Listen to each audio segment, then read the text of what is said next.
तो अब की बार किसका बिहार? न्यूज नेशन की बड़ी कवरेज लगातार जारी है। कल का दिन बेहद अहम है, बिहार के लिहाज से ही नहीं बल्कि पूरे देश की राष्ट्रीय राजनीति के लिहाज से। बिहार में कल क्या होने वाला है, इसका ट्रेलर हम आपको आज दिखाएंगे। हमारे साथ वो तमाम सहयोगी जुड़ेंगे जो बिहार की हर सीट की खाक छान चुके हैं। लेकिन उससे पहले इस तस्वीर को देखिए, और इस तस्वीर का बहुत कुछ मतलब है। तेजस्वी यादव बिहार के एक बड़ा चेहरा, या कहिए सबसे बड़ा चेहरा आरजेडी की तरफ से, जो एग्जिट पोल में बढ़त लगातार बनाए हुए हैं, उनका जन्मदिन है और वो घर पर अपना जन्मदिन मना रहे हैं। ये तस्वीरें सामने आई हैं तेजस्वी यादव की, जिनके बारे में कहा जा रहा है कि कल के नतीजे तेजस्वी यादव के पक्ष में आ सकते हैं। कम से कम एग्जिट पोल के आधार पर तो इस बात को कहा ही जा रहा है। और ये तस्वीर बताती है कि कल के नतीजों से पहले परिवार में, घर में किस तरीके से जश्न है। लालू प्रसाद यादव यहां पर शामिल नहीं है इस जश्न में, लेकिन तेजस्वी यादव के साथ तेज प्रताप यादव, उनका पूरा परिवार, उनकी मां, हर कोई यहां इस तस्वीर में देखा जा सकता है। उस तस्वीर का मतलब आने वाले वक्त के लिहाज से बहुत कुछ निकाला जा रहा है। तेजस्वी यादव अगर जीतते हैं तो उस जीतने के पीछे की वजह क्या है, तेजस्वी यादव की रणनीति के अलावा, और वो कौन से कारण हैं जो तेजस्वी यादव की जीत पर मोहर लगा सकते हैं, ये भी हम आपको लगातार दिखा रहे हैं। साथ ही साथ ऐसा क्या कुछ हो सकता है जो एनडीए के पक्ष में हो, नीतीश कुमार के पक्ष में हो, ये भी हम आपको बताएंगे। लेकिन उससे पहले तीन तस्वीरें आपके सामने। बिहार में आज आरजेडी के कार्यकर्ता तेजस्वी यादव का जन्मदिन मना रहे हैं। तीन अलग अलग तस्वीरें हम आपको दिखा रहे हैं। यहां पर तेजस्वी यादव को भगवान श्री कृष्ण के अवतार के तौर पर दिखाया गया है। कृष्ण अवतार में तेजस्वी यादव नजर आए हैं। वहीं दूसरी तरफ जो ज्यादातर पोस्टर हैं, वहां पर बिहार के भावी मुख्यमंत्री यानी बिहार के अगले मुख्यमंत्री के तौर पर भी तेजस्वी यादव को पोस्टर्स में दिखाया गया है। देखिए जरा, बिहार के भावी मुख्यमंत्री तेजस्वी यादव, ये कार्यकर्ताओं का जोश है, ये कार्यकर्ताओं की उम्मीद है। हालांकि इंतजार हर किसी को अब 10 तारीख का है, यानी कल का है, जब नतीजे सामने आएंगे और नतीजों के बाद ही पता चल पाएगा कि बिहार का अगला मुख्यमंत्री कौन होगा। लेकिन आरजेडी के कार्यकर्ता जोश और उत्साह से लबरेज हैं, जिनको लगता है कि बिहार का अगला मुख्यमंत्री कोई और नहीं बल्कि तेजस्वी यादव होंगे। आरजेडी के इस वक्त के सबसे बड़े चेहरे तेजस्वी यादव बिहार के मुख्यमंत्री होंगे। यही वजह है कि जो लगातार पटना में सड़कें हैं, वो भावी मुख्यमंत्री के तौर पर शुभकामनाएं देती हुई यहां पटी हुई नजर आ रही हैं।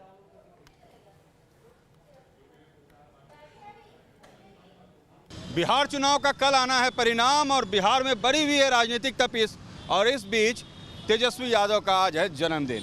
ऐसे में पटना पोस्टर से पटा है। तेजस्वी यादव को उनके समर्थक कृष्ण अवतार बता रहे हैं। पटना में हर चौक चौराहे पर आपको दिखेंगे इस तरह के पोस्टर, जहां पर लालू यादव, राबड़ी देवी के साथ तेजस्वी यादव की तस्वीर, गुब्बारों की तस्वीर, और ऐसे एक पोस्टर्स नहीं है। पटना में आप चारों तरफ, ये मुख्य इनकम टैक्स चौराहा है और इसके चारों तरफ देखिए किस तरह से पोस्टर्स लिखे हैं। बिहार के होने वाले प्रथम युवा मुख्यमंत्री तेजस्वी प्रसाद यादव को जन्मदिन की हार्दिक शुभकामनाएं। कोई कृष्ण अवतार बता रहा है, कोई उन्हें भावी मुख्यमंत्री बता रहा है, और हर तरफ ऐसे ही पोस्टर्स इस वक्त पटना में लग गए हैं। तेजस्वी यादव ने कहा था सादगी से जन्मदिन मनाएंगे, कल परिणाम आना है, उसके पहले ज़्यादा हंगामा नहीं करना है, परिणाम आने के बाद भी हम सादगी रखेंगे। तेजस्वी यादव पार्टी के खुद के इमेज मेकओवर में हैं। कोशिश युवाओं को ये संदेश देने के लिए कि हम आपके लिए इस बार चुनाव में उतरे थे, सो उन्होंने अपना जन्मदिन भी सादगी से बनाने का निर्णय लिया है। मगर एग्जिट पोल के बाद कहाँ रुक रहा है कार्यकर्ताओं का उत्साह, चाहे तेजस्वी यादव का आवास हो या पटना के चौक चौराहे हों, हर ओर दिख रही है तेजस्वी यादव के जन्मदिन की धूम। मगर तेजस्वी यादव को क्या कल मिल पाएगा जन्मदिन का तोहफा, लाख टके का सवाल करना होगा एक दिन का तेजस्वी यादव को भी इंतजार। वीडियो जर्नलिस्ट सत्येंद्र के साथ रजनीश सिन्हा, न्यूज नेशन पटना। तो देखिए, हमारे साथ हमारे सहयोगी भी जुड़ चुके हैं। राकेश पांडे हमारे सहयोगी जुड़ रहे हैं, जो बिहार की 100 से ज्यादा सीटों पर वो पहुंचे हैं, उन्होंने कवर किया है। हमारे साथ हमारे सहयोगी सुशांत मुखर्जी जुड़ रहे हैं, उन्होंने भी बिहार के एक बड़े इलाके को कवर किया है। रजनीश सिन्हा हमारे सहयोगी जुड़ रहे हैं, उनका भी रुख करेंगे। हमारे साथ दीपक श्रीवास्तव भी जुड़ेंगे, उनका भी रुख करेंगे, जिन्होंने बिहार की एक बड़ी बेल्ट को समझने की कोशिश की है। आप चारों सहयोगियों का रुख करेंगे, लेकिन उससे पहले हम आपको बता दें, आपको यह समझना भी बेहद जरूरी है कि किस तरह बिहार की महिलाएं वोटिंग में पुरुषों से लगातार आगे जा रही हैं। 2010 के बिहार विधानसभा चुनाव में 54.5% महिलाएं, जबकि 51.1% पुरुषों ने वोटिंग की थी। 2015 के विधानसभा चुनाव में महिलाओं ने रिकॉर्ड 60.5% वोटिंग की थी, जबकि पुरुषों का आंकड़ा महज 53.3% रहा था। 2019 के लोकसभा चुनाव में भी महिलाएं पुरुषों से आगे रही थी, तकरीबन 5% ज्यादा वोट किया था। और यह पैटर्न 2020 के इस विधानसभा चुनाव में भी नजर आता है। महिलाओं का वोटिंग का प्रतिशत 59.67% कह सकते हैं आप, 60% है, जबकि पुरुषों का वोटिंग का प्रतिशत 55% से भी कम है। 5% का अंतर है यहां पर। सीधा रुख करते हैं, हमारे तमाम सहयोगी हमारे साथ जुड़ रहे हैं। रजनीश सिन्हा का रुख करते हैं, पटना का। रजनीश, ये जो पुरुषों के मतदान प्रतिशत और महिलाओं के मतदान प्रतिशत में 5% का अंतर इस बार भी है, क्या कुछ इसका मतलब है और क्या इसको नीतीश सरकार के शराबबंदी के फैसले से जोड़कर देखा जाना चाहिए?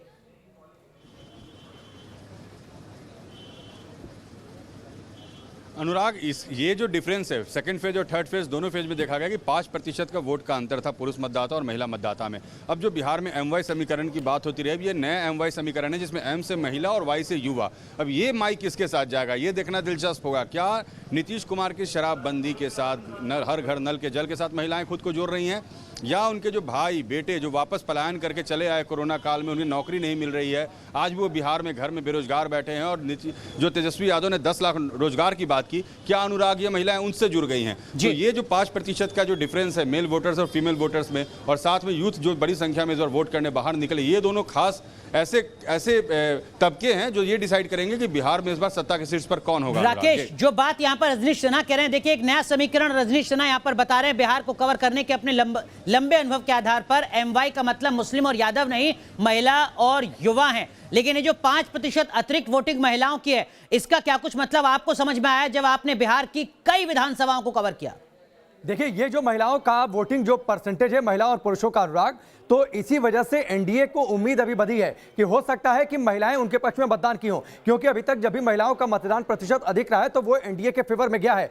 महिलाएं निश्चित तौर पर शराबबंदी को मानती हैं, लेकिन कई जगहों पर, अनुराग, दिलचस्प ये भी रहा, उन्होंने शराबबंदी को लेकर शिकायत भी की। उन्होंने कहा कहने को शराबबंदी है, नीतीश कुमार कहते हैं कि शराब कहीं मिल नहीं रही, शराब तो मिल रही है, घर में लोग लेकर आ रहे हैं, पी रहे हैं उनके घर वाले, और तो और पैसा ज्यादा खर्च हो रहा है, मारपीट भी कर रहे हैं। इस बात का फ्रस्ट्रेशन की जो पहले 200 से 300 में मिलता था उसके लिए 1000 या 1200 देना पड़ रहा है। तो देखिए, इसका भी ये एक साइड इफेक्ट है। लेकिन कुछ बातें निश्चित तौर पर MY समीकरण जिसका ये जिक्र रजनीश कर रहे थे कि महिला और युवा, एक और बातचीत है जो पहले मुस्लिम और यादव की बातचीत होती थी, MY स्क्वायर भी एक नया समीकरण आप देख सकते हैं, यानी जो मुस्लिम, यादव और उसके साथ युवा।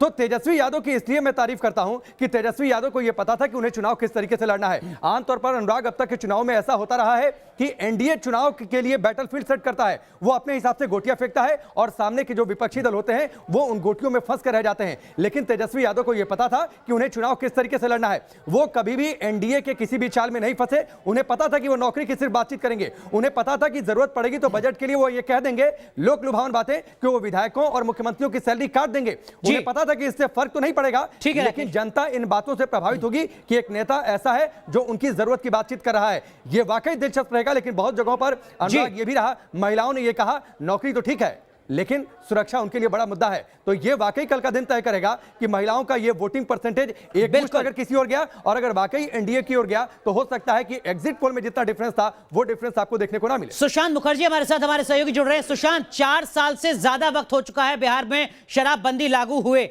ये हो सकता है कि शराबबंदी को लेकर तमाम तरीके के सवाल भी खड़े किए जाते रहे हों, लेकिन राज्य सरकार बताती है कि साहब हमने तो लाखों लोगों पर एक्शन लिया है। जेल हो सकता है बहुत कम लोग गए हों, लेकिन गिरफ्तारियां लाखों लोगों की हुई है शराबबंदी कानून के तहत।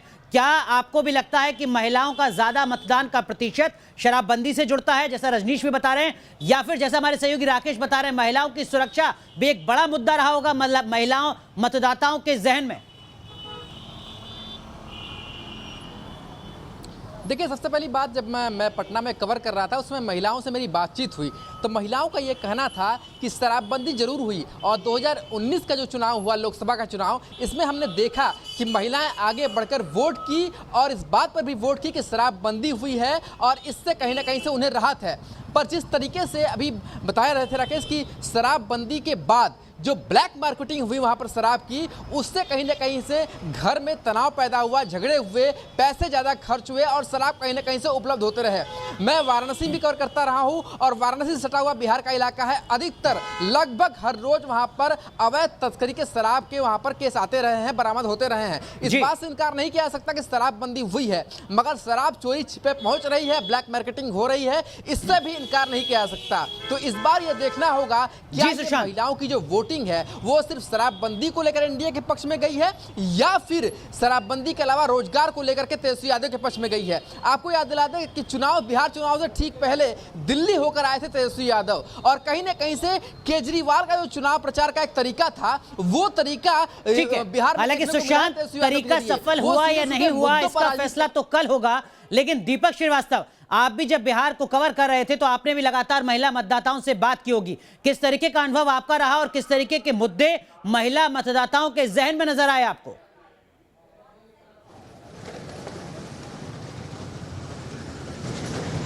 देखिए अनुराग, हम उस इलाके में गए थे जहां पे बिहार में सबसे ज्यादा बाढ़ की समस्या होती है, जहां पे सबसे ज्यादा गरीबी है, भूखमरी सबसे ज्यादा है, मुसहर प्रजाति के लोग सबसे ज्यादा रहते हैं। और वहां पे सीधी तौर पे कहना है कि 15 साल इन्होंने नीतीश सरकार को देखा है, लेकिन जो वादे किए गए थे इस सरकार में, इस चुनाव में जो बातें की जा रही थी वो कभी पूरी नहीं हो पाई है और ना होने वाली हैं। इनको सीधे तौर पर नाउम्मीदी नजर आई नीतीश कुमार से और प्रधानमंत्री नरेंद्र मोदी की बातों से भी। सीधे तौर पर इनका कहना है कि हर साल बाढ़ के पानी में डूबते हैं, लाखों लोग प्रभावित होते हैं, लेकिन ठोस योजना कुछ भी नहीं बनती है, राहत पैकेज सिर्फ घोषित होते हैं, जमीनी रूप से इनको कुछ मिलता नहीं है। सबसे बड़ी यहाँ पे जो दिक्कत है बेरोजगारी की दिक्कत है। मुंबई से या फिर दूसरे शहरों से जो लॉकडाउन के दौरान पलायन करके घरों पे आए, पैदल चल के आए, अधिकतर इन्हीं इलाकों के लोग थे जिनके पास एक एक रुपए का संकट हो गया था इस लॉकडाउन के दौरान।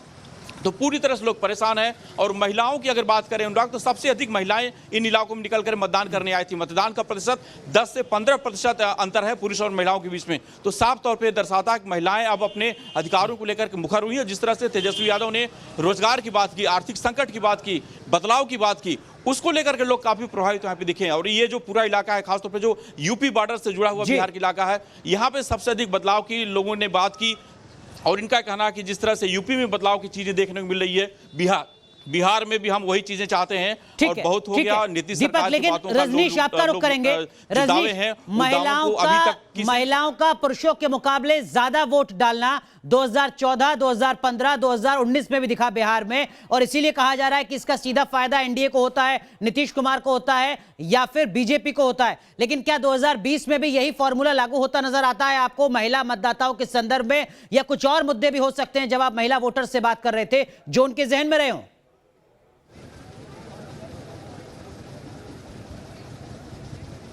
देखिए अनुराग, बिल्कुल सही। अब तक तो ये होता रहा कि महिला मतदाता जिस तरफ वोट करते रही उस तरफ सरकारें बनती रहीं। और इस बार भी एनडीए के उत्साहित होने का कारण यही है कि महिला मतदाता ज़्यादा से ज़्यादा घर से बाहर निकले। नीतीश कुमार हमेशा से क्लेम करते रहे हैं कि हमने लड़कियों को साइकिल दिया, महिला सबको सशक्त किया, आरक्षण दिया, हमने हर जगह 50% का आरक्षण करवाया, पंचायत में भागीदारी बढ़वा दी महिलाओं की, शराबबंदी किया तो उनके घर में शांति आई। तो नीतीश कुमार को ऐसा लगता है कि जो महिला वोट करने निकल रही है वो उनके लिए निकल रही हैं।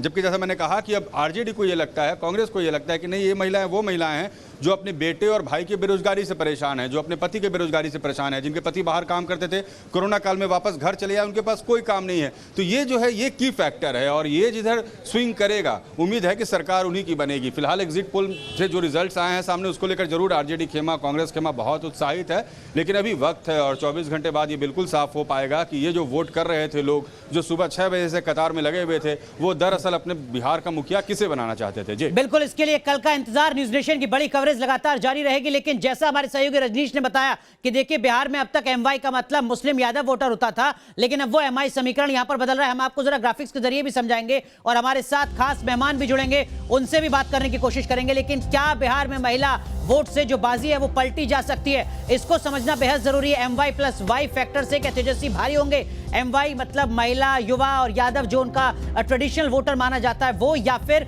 मुस्लिम, यादव और यूथ? यहां पर ये जो एमवाई फैक्टर है तेजस्वी यादव के लिए, इसका मतलब क्या है? नीतीश कुमार की कुर्सी कैसे बच सकती है एमएम फैक्टर के लिहाज से? ये भी हम आपको बता दें जरा। देखिए, हम महिलाओं की बात सबसे ज्यादा इसलिए कर रहे हैं क्योंकि महिलाएं बिहार में सबसे आगे निकली हैं वोट डालने के लिए, और नीतीश का एमएम फैक्टर है महिला और महादलित, जो लगातार नीतीश कुमार के साथ रहा है वोटर के तौर पर। क्या 2020 के विधानसभा चुनाव में भी वो नीतीश सरकार को एक बड़ी राहत के तौर पर नजर आएंगे? बड़ी कवरेज न्यूज नेशन की लगातार जारी है। अब की बार किसका बिहार? न्यूज नेशन के बड़ी कवरेज लगातार जारी है। देखिए, एग्जिट पोल के नतीजे सामने आ चुके हैं। रुझान में तेजस्वी यादव बढ़त बनाए हुए हैं, लेकिन हर किसी को इंतजार कल का है। कल नतीजे आएंगे और जो नतीजे आएंगे उसी के बाद पता चलेगा कि तेजस्वी यादव का राजनीतिक भविष्य क्या है या नीतीश कुमार का राजनीतिक भविष्य क्या कुछ होने जा रहा है। बड़ी कवरेज हमारी लगातार जारी है। कल भी सुबह 6 बजे से न्यूज नेशन हर सीट के नतीजे सबसे पहले आपको बताएगा। हमारे साथ खास मेहमान जुड़ रहे हैं, अखिलेश सिंह जुड़ रहे हैं, आप बीजेपी के प्रवक्ता हैं, असित नाथ साहब जुड़ रहे हैं, आप कांग्रेस पार्टी के प्रवक्ता हैं, और चितरंजन जी जुड़ रहे हैं, आप आरजेडी के प्रवक्ता हैं। हमारे तमाम सहयोगी राकेश पांडे, सुशांत मुखर्जी, रजनीश सिन्हा और दीपक श्रीवास्तव भी हमारे साथ बने हुए हैं। लेकिन उससे पहले आप देखिए जरा तेजस्वी का जो एमवाई फैक्टर है वो हम आपको दिखा रहे थे। एम का मतलब मुस्लिम, वाई का मतलब यादव और वाई का मतलब यूथ। क्या तेजस्वी यादव अगर बढ़त बनाते हैं तो ये MYY फैक्टर ही उनके लिए कारगर साबित होने जा रहा है, या फिर अगर नीतीश की जीत की उम्मीद यहां पर बीजेपी या जेडीयू को नजर आती है तो उसके पीछे का फैक्टर क्या है वो भी हम आपको बताते हैं। क्या MM फैक्टर यानी महिला और महादलित फैक्टर अहम भूमिका निभा सकता है जेडीयू के एक बार फिर बिहार में वापसी के मद्देनजर? तमाम खास मेहमानों से समझने की कोशिश करते हैं। अखिलेश सिंह जी, सबसे पहला सवाल आपसे ही सर, बीजेपी या जेडीयू या कहिए एनडीए के पक्ष में कौन सा फैक्टर आपको जाता हुआ नजर आता है तब जबकि रुझान में तेजस्वी यादव फिलहाल आगे चल रहे हैं? देखिए, परिणाम का इंतजार कीजिए। हमारे पास एक सबसे बड़ा फैक्टर है, वो है विकास फैक्टर। हम विकास फैक्टर पर ही चुनाव लड़े हैं।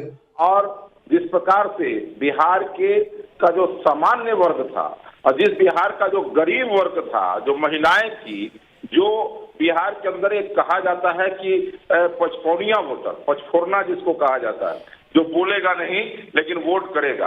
लोकसभा चुनाव में भी इसी प्रकार कई जगह लोग हरा रहे थे, जिता रहे थे, और जब परिणाम आया तो 3-3 लाख 4-4 लाख से हम जीते थे। तो अखिलेश जी, बात तो वही हुई जो न्यूज नेशन यहाँ पर कह रहा है, MM फैक्टर, महिला और महादलित, उन्हीं का जिक्र तो आप कर रहे हैं विकास का नाम लेकर। बिल्कुल, विकास का नाम लेकर के हम वो भी कर रहे हैं, लेकिन इसमें और मैं जोड़ रहा हूँ। जैसे गांव के अंदर जो पचफोरना वोटर जिसको कहा जाता है, हजाम है, नुनिया है, ततवा है, गोड़ है, इन सब समाज के लोग हैं जिनको आवाज दिया नीतीश कुमार जी ने, जिनको सत्ता में हिस्सेदारी दी नीतीश कुमार जी ने, जिनको नौकरी में हिस्सेदारी दी नीतीश कुमार जी ने, ऐसे सारे वोटर्स हमको वोट किए हैं। मैं समझता हूं कि परिणाम का इंतजार करना चाहिए। एनडीए के पक्ष में मतदान हुआ है, हम चुनाव जीतेंगे, नीतीश कुमार ही बिहार के मुख्यमंत्री। ठीक है, एक बार फिर कल भी बात करेंगे आपसे, लेकिन चित्ररंजन जी, आरजेडी का कौन सा फॉर्मूला है जो यहाँ पर काम करता नजर आ रहा है आपके मुताबिक? जो फॉर्मूला हम दिखा रहे हैं, क्या आपको लगता है वही फॉर्मूला कारगर है? का वोट मिला है, चाहे पुरुष हो, महिला हो, सवर्ण हो, पिछड़ा हो, अति पिछड़ा हो, दलित हो, महादलित हो, क्योंकि जिन मुद्दों को लेकर हम चुनाव में गए थे, बेरोजगारी, बिहार की तबाही, शिक्षा, स्वास्थ्य, विकास का कागजी दावे, हर जाति, हर समाज, हर समुदाय, हर वर्ग के लोग उससे प्रभावित है। इसलिए सब लोगों ने सारे बंधन को तोड़कर राजद को वोट दिया है, और विशेषकर युवा वोटर। सर, ये जो अति आत्मविश्वास है, ये जल्दबाजी तो नहीं है? नतीजे नहीं आए अभी सिर्फ कोई जल्दबाजी नहीं है। जो एग्जिट पोल आया है उससे बेहतर रिजल्ट हुआ। कल आप प्रतीक्षा कीजिए कल तक का, और जो भी एग्जिट पोल आया है, मैं दावे के साथ कह सकता हूं, जो फीडबैक हम लोगों को मिला है वह जो एग्जिट पोल से भी ज्यादा बेहतर होगा। देखिए, हमारे सहयोगी हैं राकेश पांडे, वो भी ग्राउंड जीरो पर जाकर बहुत अच्छे तरीके से उन्होंने कवर किया है बिहार को। कुछ फीडबैक उनके पास भी है आपके लिए। राकेश। चित्ररंजन जी से अनुराग, मेरा एक सवाल था। चलिए, उत्साह अच्छी बात है और शुभकामनाएं, उनको जीत हासिल मिले। अगर जनादेश मिलता है तो बिहार को आगे भी लेकर जाएं। लेकिन एक बड़ी दिलचस्प बात है, आज तेजस्वी यादव का जन्मदिन है। जो पोस्टर लगे हैं उसमें तेजस्वी को कृष्ण की भूमिका में दिखाया गया है। कृष्ण तो लड़ाई में पीछे थे, तेजस्वी को पीछे क्यों रखा है आप लोगों ने पोस्टर में? तेज प्रताप अपनी रैलियों में अक्सर ये कहते रहे कि कृष्ण मैं हूँ, अर्जुन आ रहा है, अर्जुन जो है वो तेजस्वी है। तो ये आज के पोस्टरों में कृष्ण की भूमिका में तेजस्वी को क्यों? तेजस्वी जी का जन्मदिन है, जो समर्थक हैं, जो प्रशंसक हैं, वो पोस्टर लगाए हैं। अब उसका कोई अलग माने निकालना और उस पर व्याख्या करना, अब यह सब सारा व्याख्या रह गया। कल रिजल्ट देखिएगा। नहीं, कोई अलग व्याख्या नहीं हो रही है चित्ररंजन जी। जो बात तेज प्रताप कहते रहे हैं उसी को आपको याद दिलाने की कोशिश भर की है राकेश पांडे ने। नहीं, तेज प्रताप जी क्या कहते रहे हैं, कौन क्या कहते रहा है, उससे मतलब नहीं है। तेजस्वी यादव आरजेडी के प्रवक्ता को तेज प्रताप यादव की बात से मतलब नहीं है? नहीं, मैं बता रहा हूँ, सुनिए ना पहले आप। हाँ, तेजस्वी जी को महागठबंधन ने अपने मुख्यमंत्री उम्मीदवार के रूप में आगे किया है। राजद तो काफी पहले उनको मुख्यमंत्री के रूप में पेश किया था। तो मुख्यमंत्री की चेहरा तेजस्वी हैं, इसलिए तेजस्वी हैं। बकिए सब लोग हैं, नेता हैं, वरिष्ठ नेता हैं। चलिए, आपकी राजनीतिक मजबूरी हो सकती है, आप खुलकर अपनी बात ना रखें, लेकिन कांग्रेस के प्रवक्ता असित नाथ जी भी हमारे साथ जुड़े हुए हैं, उनका भी रुख करेंगे। रजनीश कुछ कहना चाह रहे हैं, उनका भी रुख करेंगे। बड़ी कवरेज लगातार जारी है, रुक रहे हैं कुछ देर के लिए।